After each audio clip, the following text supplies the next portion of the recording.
ఆనంద భైరవి శరణ్యతో, శరణ్య నువ్వు ఈ లెటర్ రాయలేదని తెలుసు, నీ నోటితో నువ్వు చెప్పు, నిజం చెప్పు, ఆ లెటర్ నువ్వు రాయలేదు కదా అని చెప్పి అడుగుతూ ఉంటుంది.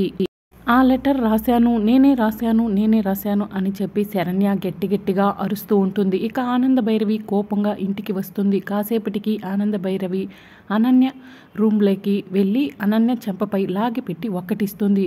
చెల్లెలు శరణ్య తప్పు చేస్తే నన్నెందుకు కొడతారు ఏంటి అత్తయ్య గారు అని చెప్పి అనన్య అడుగుతూ ఉంటుంది. తప్పు చేసింది ఎవరు, నీ చెల్లెలా నువ్వా, నోర్ముయ్ అని చెప్పి ఆనంద భైరవి అంటుంది.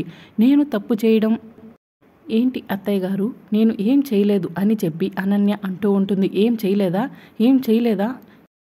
ఈ ఆనంద భైరవి ఆధారం లేకుండా మాట్లాడదు అని చెప్పి ఆనంద భైరవి అనన్య రాసిన లెటర్ని, శరణ్య రాసిన లెటర్ని రెండింటినీ కూడా బయటికి తీసి అనన్యకు చూపిస్తూ ఉంటుంది. ఈ లెటర్ నువ్వు రాశావు, దర్శన్ గురించి చెడుగా, నీ డైరీలో నుంచి నువ్వు చించి రాసిన పేపర్ ఇది శరణ్య లెటర్. శరణ్య దర్శన్ సంతోషం కోసం ఈ ఇంటి నుంచి వెళ్తున్నట్టు రాసింది. ఆ లెటర్ని మార్చేశావు. ఈ లెటర్ దర్శన్ రూమ్లో దొరికింది అని చెప్పి ఆనంద భైరవి అనన్యను తిడుతూ ఉంటుంది. ఇదంతా దర్శన్ దూరం నుంచి చూస్తూ ఉంటాడు. దర్శన్ శరణ్య మధ్య అపార్థం తొలగిపోయి ఒక్కటి అవ్వబోతున్నారా?